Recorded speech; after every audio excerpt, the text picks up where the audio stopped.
Bismillahirrahmanirrahim. Assalamualaikum warahmatullahi wabarakatuh. Ya, selamat siang ibu-ibu dan bapak guru yang hebat SMA Negeri 1 Banyumas, bapak ibu guru yang menurut saya sangat menginspirasi ya, karena bapak ibu guru itu pengalamannya banyak, tapi tidak mau pokoknya saya tidak mau berubah. Tidak, bapak ibu guru tetap ingin berubah menjadi lebih baik. Itu yang sangat-sangat saya apresiasi dari bapak ibu guru di SMA Negeri 1 Banyumas. Nah, di sini saya Yuli Mulyana, izinkan saya untuk melakukan sedikit aksi nyata saya mengenai budaya positif. Ya, perkenalkan, saya Yuli Mulyana, salah satu bagian dari Bapak Ibu Guru di SMA Negeri 1 Banyumas.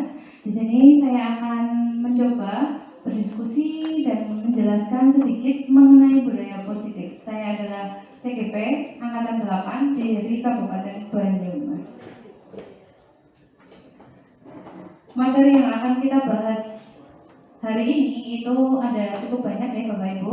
Ada yang pertama nanti perubahan paradigma belajar, disiplin positif, nilai-nilai kebajikan, kebutuhan dasar manusia, posisi kontrol, motivasi perilaku manusia, dan keyakinan kelas. Saya yakin ini pasti sudah Bapak Ibu implementasikan di pembelajaran Bapak Ibu sedoyo semua. Mohon maaf ini campuran bahasa Indonesia bahasa Jawa. Insya Allah nggak sangat Jerman ini. Lanjut. Nah, nanti pada akhirnya kita akan belajar bagaimana cara mengimplementasikan segitiga restitusi. Saya yakin Bapak Ibu sudah mengenal karena untuk aplikasi PMN sudah semua, termasuk salah satu materinya adalah mengenai segitiga restitusi. Ya. Yang pertama dulu, pembelajaran dengan paradigma baru.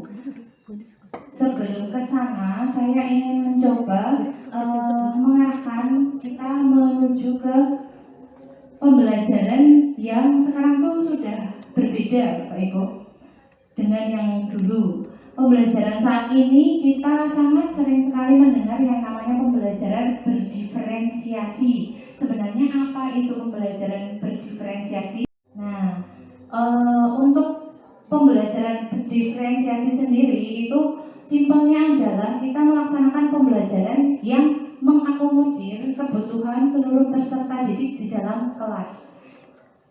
Ya, jadi misalnya di kelas kita itu sebenarnya adalah ada yang belajar itu lebih mudahnya dengan cara melihat video atau melihat tampilan, maka kita bisa membuat media pembelajaran yang sesuai. Namun dalam kelas tersebut kita yakin sifatnya adalah heterogen. Ada yang lebih mudeng dijelaskan dengan cara mendengar. Nah, itu beberapa hal yang bisa kita lakukan dalam pembelajaran kita di kelas. Sebenarnya kalau kita mengakomodasi 36 siswa, saya yakin Bapak Ibu guru tidak hanya mengajar satu kelas. Coba dibayangkan, kita satu orang mengajar 36 orang dalam satu kelas kali 12 kelas. Berarti kita harus mengerti kebutuhan dari 36 kali 12. Apakah mungkin dilaksanakan? Ya, terdengar sangat ideal, tapi sebenarnya itu masih mungkin. Kita bisa memulainya dari sedikit demi sedikit. Dengan apa? Dengan niat kita mau untuk berubah, melayani anak-anak didik kita sesuai dengan kebutuhan mereka. Nah, yang sering kita dengarkan juga mengenai profil pelajar Pancasila, ada 6 Bapak Ibu: beriman dan bertakwa kepada Tuhan Yang Maha Esa dan berakhlak mulia, kemudian berkebinekaan global, bergotong royong, mandiri, bernalar kritis dan kreatif. Kenapa ada pemilihan 6 hal ini? Ini nilai-nilai apa sebenarnya? Nanti akan kita bahas bersama. Nah, yang selanjutnya tentang posisi kontrol. Jadi sebenarnya yang kita mengajar sebagai guru itu kan fokusnya di peserta didik ya. Peserta didik itu sebenarnya apa sih? Apakah orang yang bisa kita rubah sesuai dengan keinginan kita, atau mereka itu sebenarnya punya posisi kontrol untuk merubah diri mereka sendiri? Tugas kita sebagai guru itu seperti apa? Yang selama ini kita tahu ya, kita pikirkan, termasuk saya berpikir bahwa kita sebagai guru itu bisa mengontrol murid. Kita juga bisa memberikan penguatan positif seperti penghargaan, itu akan berdampak dan bermanfaat. Kemudian yang sering terjadi adalah kritik dan membuat rasa bersalah itu mampu menguatkan karakter siswa. Dan yang terakhir, ilusi bahwa orang dewasa itu berhak memaksa. Meskipun kita sebagai guru, apakah memang kita berhak untuk memaksa murid kita? Ya, itu hanya ilusi. Ya. Nah, selanjutnya kita akan pelan-pelan berubah dari zaman stimulus respon menuju ke teori kontrol. Saya paling senang nih yang terakhir, model berpikir menang kalah. Jika biasanya ya kita menghukum, murid kita berbuat salah, kita memberikan hukuman atau peringatan seperti itu, seolah-olah kita tuh menang, murid itu kalah. Bagaimana kalau kita beralih ke model berpikir menang-menang?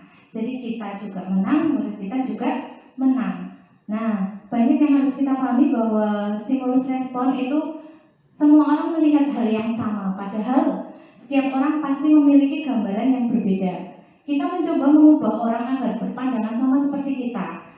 Kalau dari saya pernah berpikir bahwa matematika itu gampang kok. Kenapa murid-murid itu tidak bisa gitu?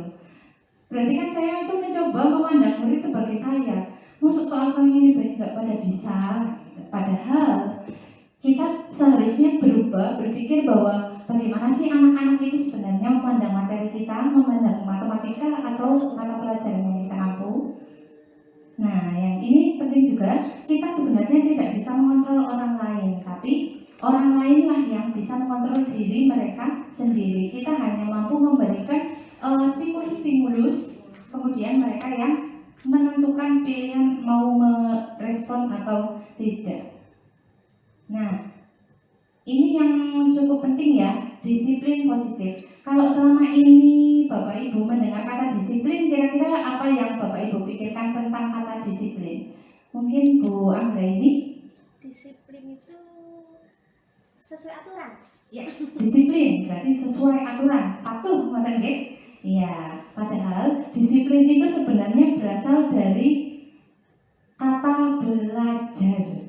Nah, itu sudah karena memang sering ya, disiplin, kamu harus jadi anak yang disiplin. Berarti ada aturan ini, kamu harus patuhi. Sebenarnya disiplin itu berasal dari kata disiplina yang artinya belajar. Disiplin mengacu pada disiplin diri yang memiliki tanggung jawab terhadap apa yang dilakukan berdasarkan nilai yang diyakini. Nah, untuk disiplin positif sendiri itu adalah cara penerapan disiplin yang tujuannya adalah menumbuhkan kesadaran serta memberdayakan peserta didik tanpa imbalan penghargaan maupun ancaman hukuman.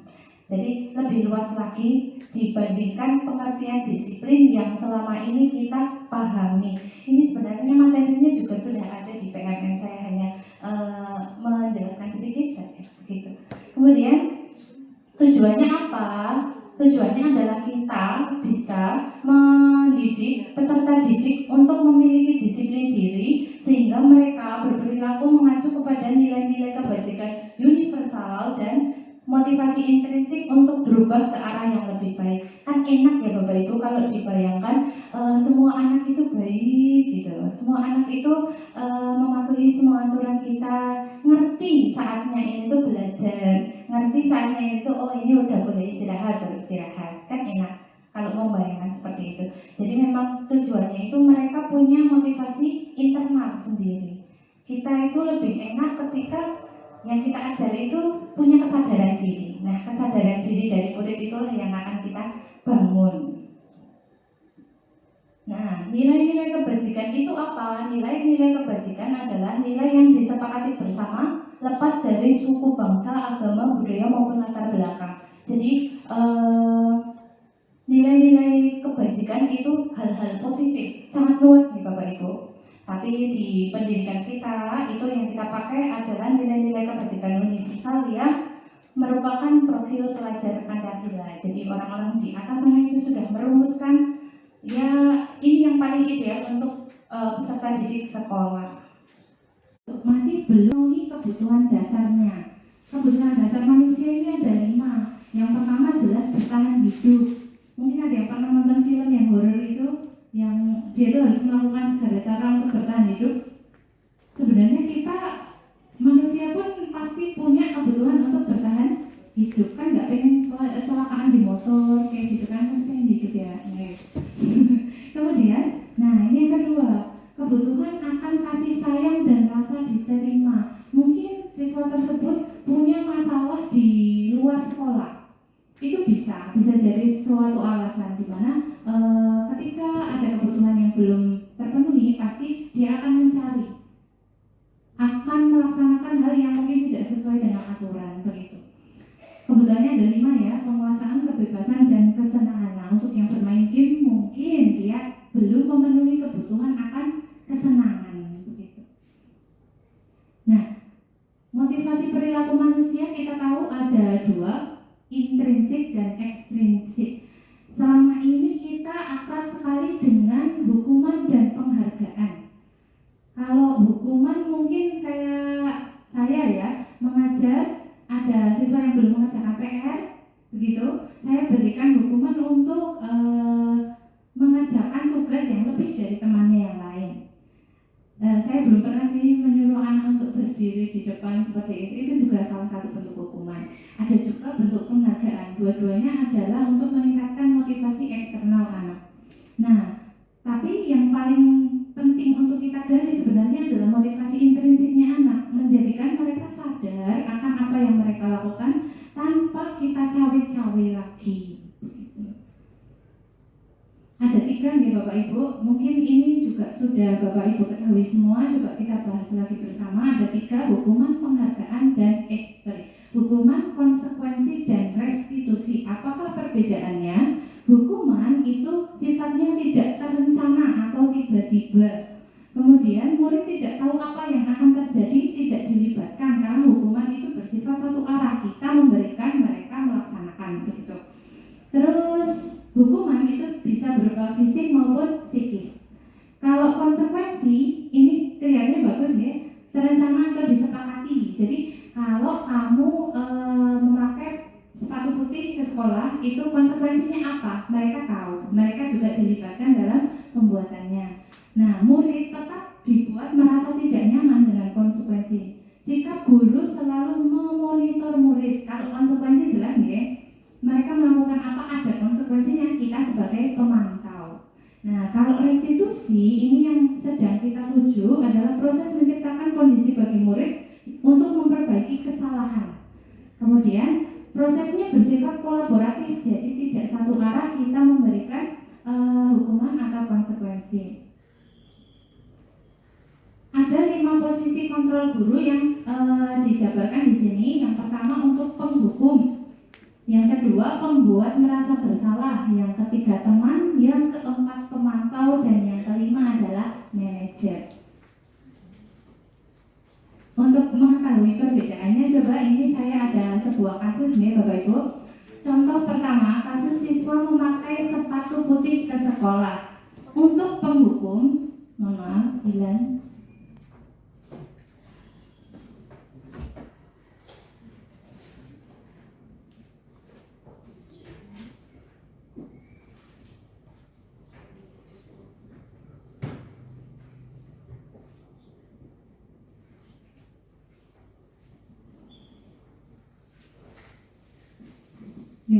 Untuk penghukum, nah ini bisa konsekuensinya seperti ini. Siswa disuruh pulang atau berdiri di ruang guru. Kemudian ketika kita berada di posisi yang kedua, pembuat merasa bersalah. Nah, mungkin kata-kata yang kita keluarkan, Bapak Ibu, berapa kali Bapak Ibu harus memberitahu kamu selalu saja mengecewakan Bapak Ibu. Ini biasanya ibu-ibu dengan suara halus. Nah, itu pembuat merasa bersalah. Kamu kok nggak kasihan tuh sama orang tuamu, masa kamu sekolah tidak tenangan. Nah, itu adalah kita di posisi pembuat merasa bersalah. Sedangkan di posisi yang ketiga adalah teman. Nah, ayo ikuti aturan sekolah, tolong bantu Bapak Ibu ya, sudah tidak apa-apa kali ini saja, lain kali tapi jangan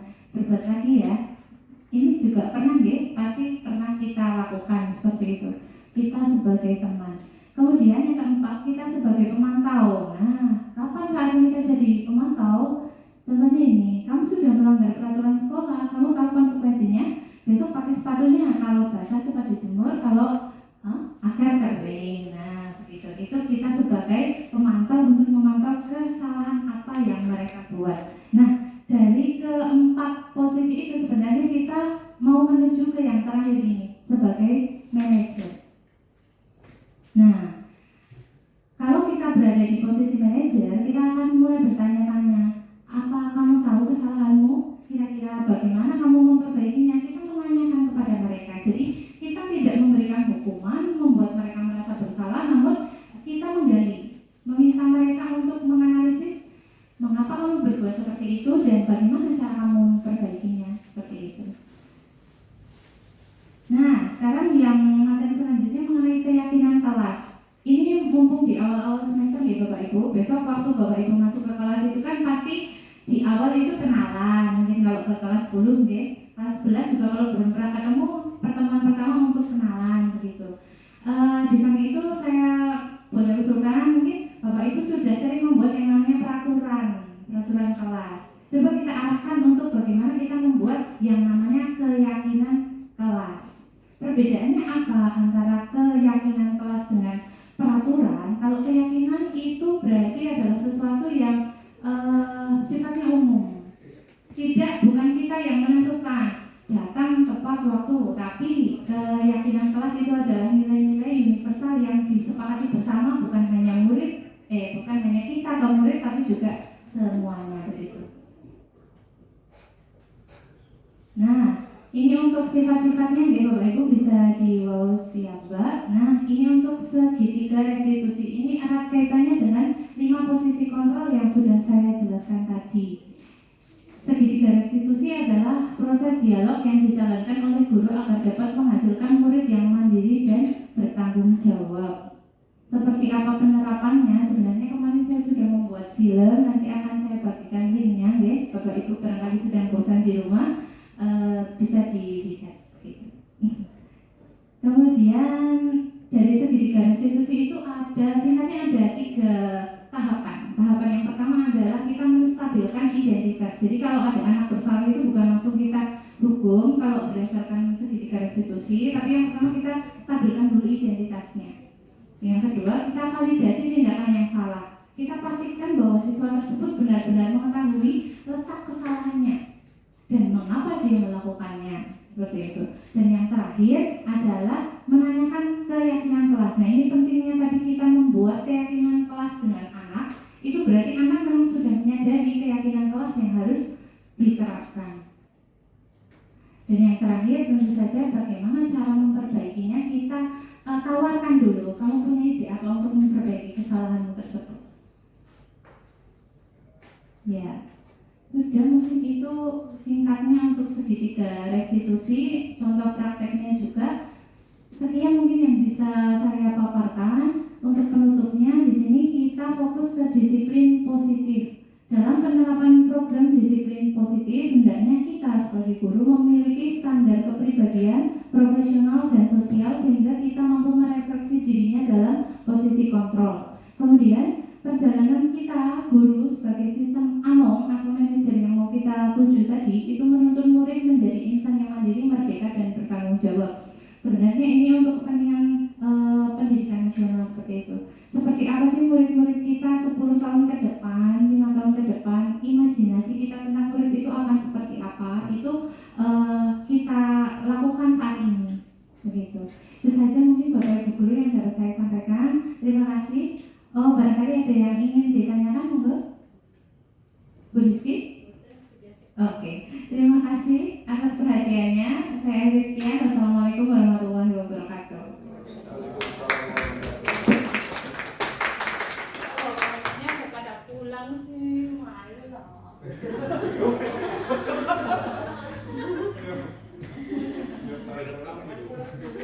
Orang ngerti. Siranya gitu. Ngerti lo jembatan lagi.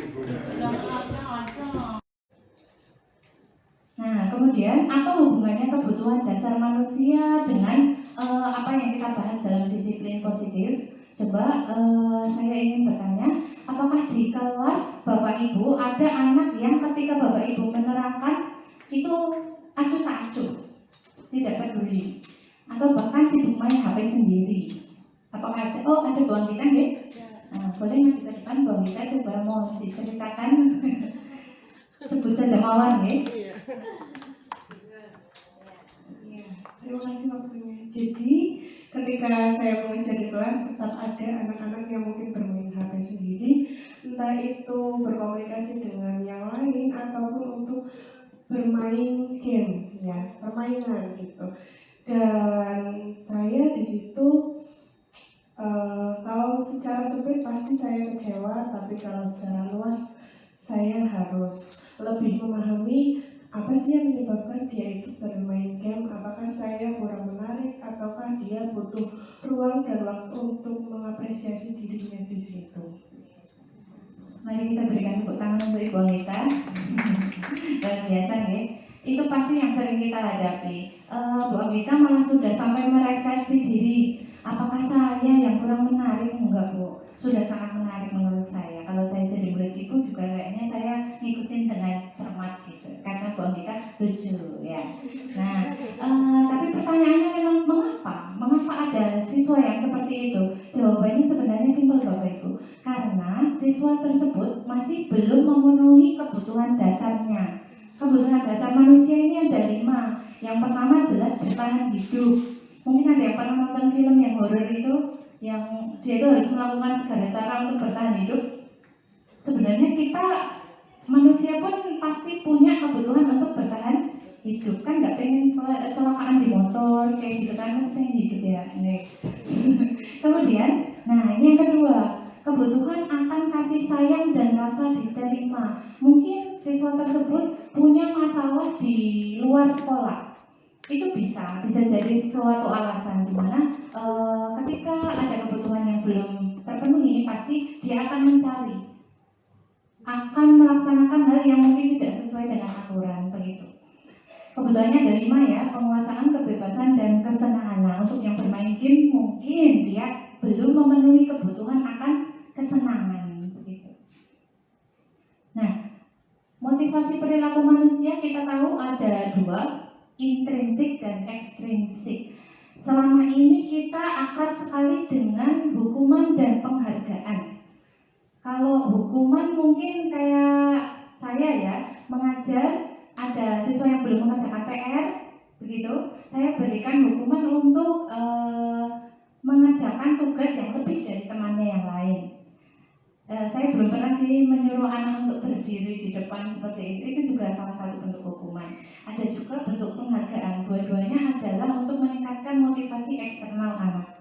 Nah, tapi yang paling penting untuk kita gali sebenarnya adalah motivasi intrinsiknya anak, menjadikan mereka sadar akan apa yang mereka lakukan tanpa kita cawe-cawe lagi. Ada 3 nih Bapak Ibu, mungkin ini juga sudah Bapak Ibu ketahui semua, coba kita bahas lagi bersama. Ada 3, hukuman, penghargaan, dan hukuman, konsekuensi, dan restitusi. Apakah perbedaannya? Hukuman itu sifatnya tidak terencana atau tiba-tiba. Kemudian murid tidak tahu apa yang akan terjadi, tidak dilibatkan, karena hukuman itu bersifat satu arah, kita memberikan, mereka melaksanakan begitu. Terus hukuman itu bisa berupa fisik maupun psikis. Kalau konsekuensi, ini triadnya bagus ya, terencana atau disepakati. Jadi kalau kamu memakai sepatu putih ke sekolah, itu konsekuensinya apa? Mereka tahu, mereka juga dilibatkan dalam pembuatannya. Nah, murid tetap dibuat merasa tidak nyaman dengan konsekuensi. Sikap guru selalu memonitor murid. Kalau konsekuensi jelas ya, mereka melakukan apa, ada konsekuensinya, kita sebagai pemantau. Nah, kalau restitusi ini yang sedang kita tuju adalah proses menciptakan kondisi bagi murid untuk memperbaiki kesalahan. Kemudian prosesnya bersifat kolaboratif, jadi tidak satu arah kita memberikan hukuman atau konsekuensi. Ada 5 posisi kontrol guru yang dijabarkan di sini. Yang pertama untuk penghukum. Yang kedua, pembuat merasa bersalah. Yang ketiga, teman. Yang keempat, pemantau. Dan yang kelima adalah manajer. Untuk mengetahui perbedaannya, coba ini saya ada sebuah kasus ya Bapak Ibu. Contoh pertama, kasus siswa memakai sepatu putih ke sekolah. Untuk penghukum, mohon maaf, bilang.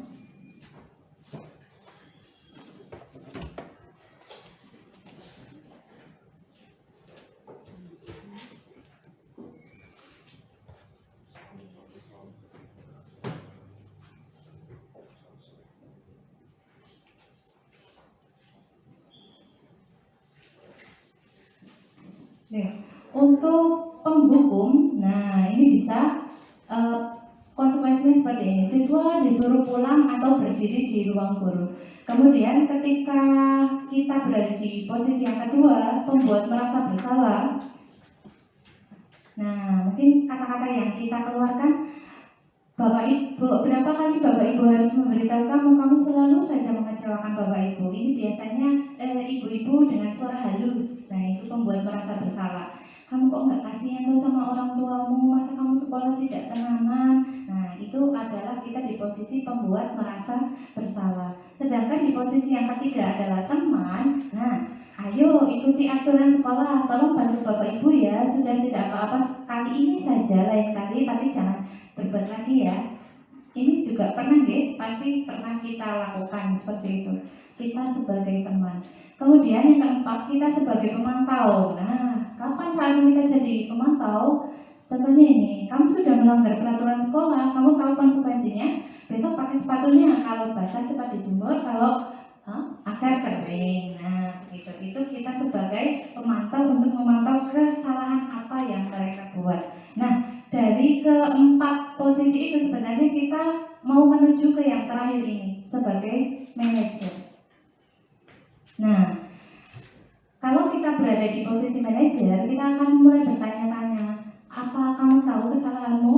Kira-kira bagaimana kamu memperbaikinya? Kita menanyakan kepada mereka. Jadi kita tidak memberikan hukuman, membuat mereka merasa bersalah, namun kita menggali, meminta mereka untuk menganalisis mengapa kamu berbuat seperti itu dan bagaimana cara kamu memperbaikinya seperti itu.